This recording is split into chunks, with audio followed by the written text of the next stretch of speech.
on to our next speaker. So we have Norman Chen.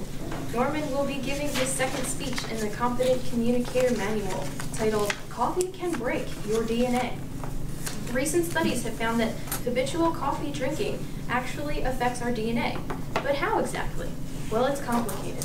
Please let us welcome Norman to tell us more about this.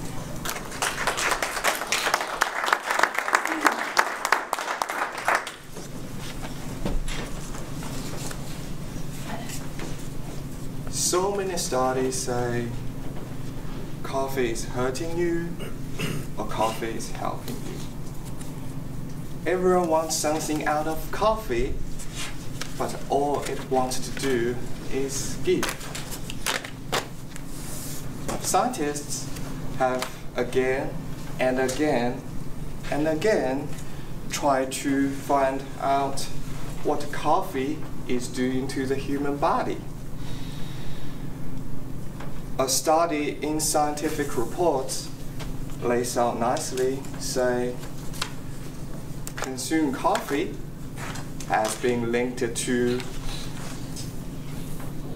protective effects on various common pathologies, such as cardiovascular disease, hypertension, Alzheimer's, Parkinson's disease, type 2 diabetes, and some type of cancer, hearing function, and it may predispose to others, such as sleep disturbance. That's a lot. Scientists have been studying coffee in 1960s. A 1972 study found out exactly what coffee is doing to our genes. Noting caffeine binds to broken DNA, and that if it's present during the formation of DNA, it can cause breaks in chromosomes. So, why we've long known pregnant humans shouldn't consume it. But confusingly, a recent study in 2016 found out drinking coffee can actually reduce the DNA breakage by about a third. And the reduction continues for hours. So, coffee can break your DNA, or it can keep it from being broken, depending on when the coffee hits your DNA. It's important to know that DNA breakage is not necessarily a bad thing. Normal cell function can break it, but so can UV light, chemical radiation. More research did in the decades since we started looking into coffee and caffeine. Study after study keeps coming out, talking about DNA. For example, a pair of a study, one with Italian who do love their coffee, another in the Netherlands, Dutch drink 2.6 times more coffee than Americans. And the result turns out people who love drink coffee pass their habit to their offspring.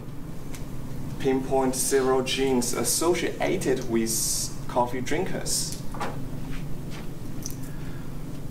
So in my opinion, a lot of this study have more to do with our love of coffee. That's the magic power of this beverage we happen to drink. Coffee drinking is really common. According to International Coffee Organization, 19 billion pounds of coffee were consumed in 2015 to 16. It is one of the most consumed beverage anywhere. tea the tops, of course. And also, it is one of humanity's primary source of dry caffeine. But interesting, we still don't know a lot about how our genes are affected by coffee.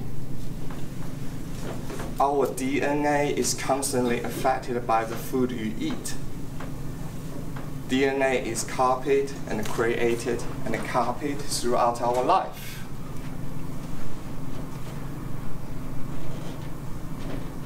So, you are literally what you eat. Next time, while you're having a Java, think about your kids. What's happening to them? Who knows? More research is needed. Science is awesome. And also, I need coffee.